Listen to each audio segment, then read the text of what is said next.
Tunjuknya lihat ada bambu di depanku sebagai cagak untuk tanaman, dan di Hongkong ini pasti banyak memakai bambu sebagai sarana untuk renovasi rumah yang bertingkat, entah itu tingkat 10, 12, 18 masih pakai bambu. Dan ternyata bambu ini lentur, dan nenek moyang kita juga bikin rumah dari bambu, rumah gedek namanya. Karena apa? Karena nenek moyang kita tahu, oh ternyata bambu ini bisa menyesuaikan dengan kondisi tanah. Ketika tanah itu terjadi gempa bumi, maka bambu itu bisa mengikuti irama dari gempa bumi ini. Berbeda dengan batu bata ataupun semen yang kaku. Jadi ketika terjadi gempa bumi, kebanyakannya akan roboh. Dan kalau apalagi bangunan yang udah bertingkat tinggi, terus bencana alamnya terjadinya malam pas kita tidur, kita nggak bisa lari, terus bangunannya bahannya berat-berat, tentu aja badan kita itu akan mati kalau tertimpa bahan bangunan. Kalau selamat, tandanya mukjizat dari Tuhan.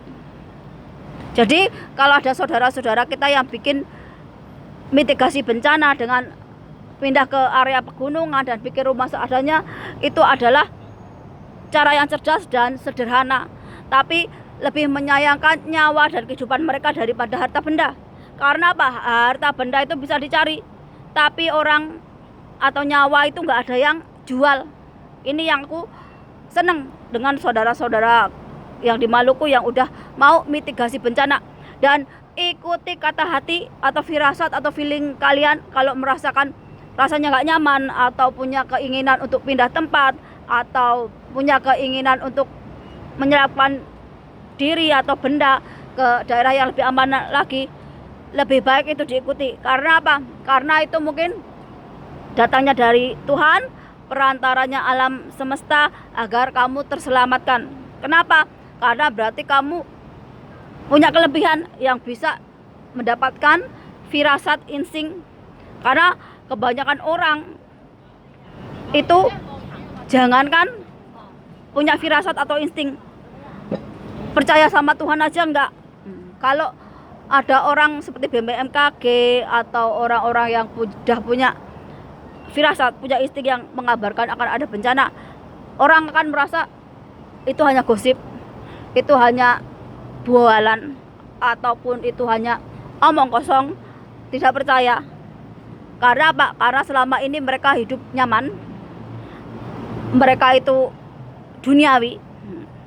Jadi apapun yang orang katakan, dia itu gak bakalan dengar.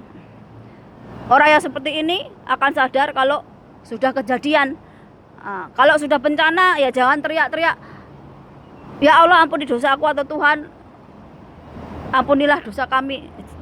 Karena apa? Karena ketika belum kejadian atau kamu diberi peringatan, kamu gak mau sadar diri. Tapi setelah kejadian, setelah bencana datang, baru menyebut nama Tuhan. Ini kejelekannya dari manusia. Kalau sudah bencana baru sadar. Kalau sebelum bencana diingatkan, dinasihati, gak bakalan denger. Dan setiap kejadian, setiap peristiwa itu di belahan bumi manapun ada, tergantung kita mau mengambil hikmahnya atau enggak, kita mau belajar atau enggak. Nih, jangan sampai kalian berpikir bahwa oh, satu negara hanya bisa dinilai kemajuannya dari sepak bola atau dari hal-hal tertentu. Kalian harus ingat, satu negara, satu bangsa akan maju ketika hukum, keadilan itu tegak berdiri. Gak kira kamu presiden, gak kira kamu menteri, gak kira kamu Perdana Menteri, raja, ratu, bahkan rakyat jelata. Kenapa? Karena disitulah ada yang namanya hukum, ada yang ditugaskan sama Tuhan sebagai pemimpin yang bersifat adil, bijaksana, jadi contoh yang teladan untuk rakyatnya. Pernahkah kalian bayangkan kalau seorang raja, seorang pemimpin, seorang perdana menteri, seorang presiden kelakuannya nggak baik, nggak mencintai bangsanya, nggak mencintai negaranya, Maka itu tanda-tanda kehancuran dari bangsa itu sendiri. Kenapa saya bisa ngomong itu? Sama-sama dijajah, sama-sama mengalami yang namanya kepahitan hidup, yang masih di jalan tempat Indonesia, yang masih dengan para pejabatnya yang korup, ketidakadilan, ketidakbenaran, rakyatnya yang dengan gaji yang rendah sekali. Padahal negara lain itu sudah maju, sudah gajinya tinggi, hukumnya tegak berdiri. Padahal sama-sama dijajah, sama-sama menderita. Tapi mereka mau belajar bagaimana negaranya biar maju, biar rakyatnya hidup makmur. Tapi Indonesia enggak. Indonesia malah kebanyakannya apa? Jadi pejabat ya korup, ya sogok, ya pungli, ya yang jahat-jahat itu yang dikerjakan. Rakyatnya apa? Cuma dapat bansos.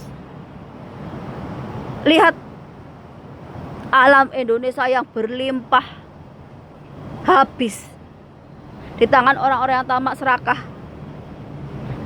Banyak rakyat kita itu yang masih dalam kesengsaraan, masih banyak yang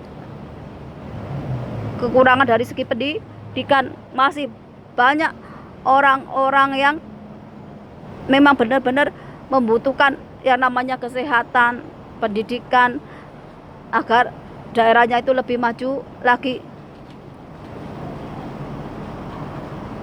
Tapi banyak sekali orang-orang yang nggak mau membuka mata hatinya. Bagi mereka makan enak itu udah kemakmuran. Padahal nilai dari kemakmuran itu nggak cuma makan enak aja, tapi mulai dari pendidikan, kepintaran, kecerdasan, dan banyak lagi lainnya. Ini yang kita sebagai orang Indonesia itu harus banyak belajar. Kenapa negara lain bisa maju sedangkan Indonesia tidak? Karena hukum yang tumpul, karena keadilan yang mati. Makanya lihat pembunuhan, perkosaan, penculikan, perampokan merajalela di mana-mana. Perempuan juga lihat banyak sekali yang mencontohkan yang buruk, nggak mencerminkan sebagai perempuan yang derajatnya ditinggikan sama Tuhan. Malah banyak sekali yang mengundang bencana untuk dirinya sendiri. Kalau kalian mau buka lagi betapa mirisnya ketika kita itu melihat kerusakan moral, akhlak, etika, dan adab di Indonesia itu benar-benar mengkhawatirkan. Bayangkan aja, anak-anak sekarang SD, SMP itu udah bikin video porno ketika berhubungan badan, di-share kemana-mana. Ini yang kelihatan, sedangkan yang gak kelihatan bagaimana? Dosa siapa, salah siapa? Kita yang tua-tua ini, ya gak mampu bertindak untuk melindungi anak-anak kita. Terlambat. Karena banyak orang tua sekarang melihat anak punya handphone, pegangannya motor, uang yang cukup, itu udah jadi anak yang gaul. Udah kita menunjukkan rasa sayang, rasa cinta kita kepada anak-anak. Padahal keliru. Orang zaman dulu anak-anaknya hidup sengsara, tapi anak-anaknya lebih bermoral, punya akhlak yang baik, berbeda dengan sekarang.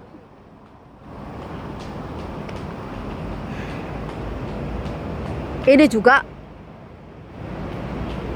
takdir kenapa bangsa Indonesia jatuh terpuruk, bukan tambah maju, tambah mundur. Kenapa? Karena banyak sekali pengkhianat di Indonesia ini, yang nggak mencintai bangsanya, yang nggak mencintai negaranya. yang jadi korupsi, yang jualan narkotika, yang membawa budaya-budaya jelek ke Indonesia, sehingga anak-anak Indonesia ini bukan lagi bercita-cita yang mulia, entah ingin jadi dokter, entah ingin jadi hakim. Sekarang ini cita-citanya jadi joget-joget di TikTok dapat duit. Gak mau mengasah kecerdasan otaknya, gak mau mengasah kecerdasan batinnya. Ini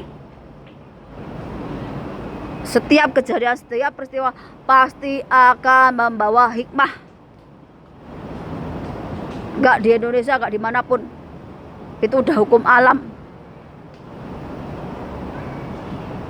Apalagi sekarang nih, kalau tanah Jawa ini sudah banyak sekali hutan-hutan yang digunduli. Makanya banyak hewan-hewan yang di gunung-gunung aja udah turun ke bawah. Karena apa? Karena udah banyak nih pegunungan atau bukit-bukit yang digunduli. Banyak juga yang desa-desa, hutan-hutan itu dihancurkan, diganti entah itu jalan, entah tol, entah apapun itu. Sehingga ekosistem atau alam di Jawa itu udah gak seimbang. Udah kalau dibilang 80-70% itu udah rusak. Karena orang tamak, orang serakah. Jadi manusianya juga gak bisa dinasihati pakai kata-kata. Karena bagi mereka itu makan enak, tidur nyenyak, itu udah kemakmuran. Padahal kemakmuran bukan dinilai dari itu aja. Gak ada yang bisa nyelamatin selain diri kita sendiri. Kalau kita merusak alam, ya siap-siap dengan bencana alam. Kalau kita jahatin orang, ya siap-siap kita dibalas sama kejahatan kita. Makanya gak kira kita itu jadi orang biasa, jadi pemimpin, jadi apapun. Menjaga tingkah laku, menjaga adab, menjaga perbuatan. Jangan dipikir kita melakukan yang orang gak tahu terus Tuhan gak tahu. Itu salah besar. Kita ini baru niat aja Tuhan udah tahu. Kita baru berencana aja Tuhan udah tahu. Alam ini udah tahu. Jadi kalau kita menipu, kita berbohong, sesama manusia itu bisa. Tapi kalau kita berbohong, menipu Tuhan, menipu alam semesta ini, oh ya nggak bisa. Karena apa?